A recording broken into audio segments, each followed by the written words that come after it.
There's a total lack of respect, and I think anybody who doesn't live in the community with us, they see us as different. You know, they come from a community where things are a lot different, so when they come here, it's like, oh, I got to deal with them, and then sometimes, you know, they don't get to know the people, so it's just like doing my job, and then I go home to my neighborhood where I don't have to deal with this. I've been disrespected at times, you know, and I've never been in trouble or arrested, but, you know, they don't care. They look at us all the same. We all get painted with that same brush. How can you have somebody who wasn't grown up in this neighborhood or lived in this neighborhood, but you want to protect this neighborhood?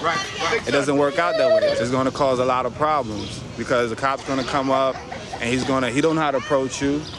He don't know you. The city is over-policed. There are too many police. They could have continuing education. They need it.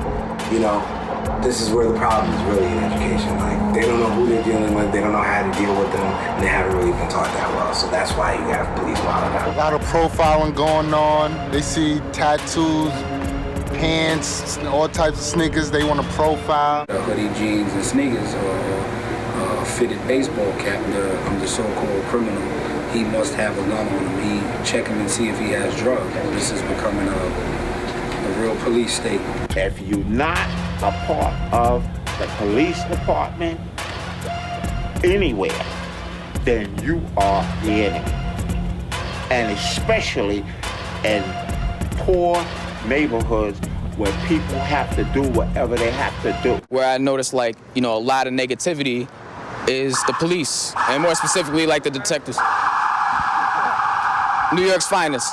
People that don't have experience in big cities in general, not just New York, don't understand the kind of police state that's going on. Even if you did wrong, once you go to Rikers or you go get into the system and you got that F marked on your forehead, on your chest, everywhere you go, you get shut down for jobs. The way society has that structure built, I see that almost as a crime.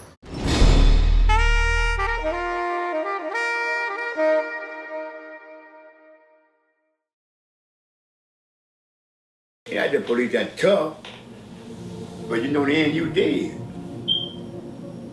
Don't care how many police you kill. And you kill many more you kill, don't send them many more at your ass. You gonna die. Yeah. I was riding to Central Park one day, had me a dust blue car. Sharp mother. 2 or 4 days riding down the street, went to the park. They drunk. He got me in the goddamn Central Park, man. Ain't nobody but me and him. If I got killed, beat up, I'm just a dead nigga.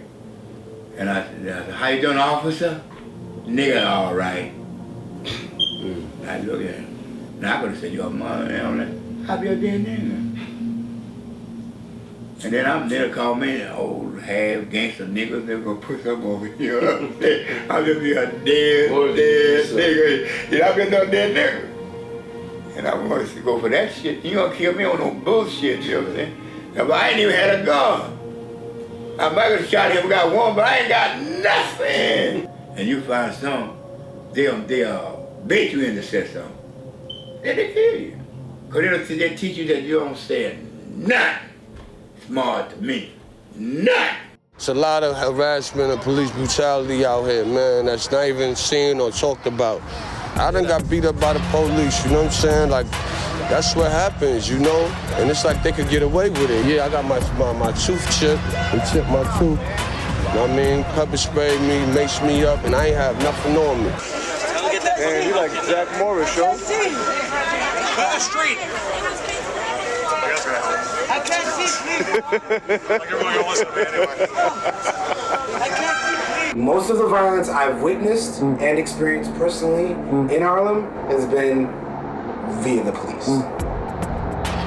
I'm not saying there aren't dealers. I'm not saying that they're not badasses, idiots, knuckleheads, and such. Of course there are.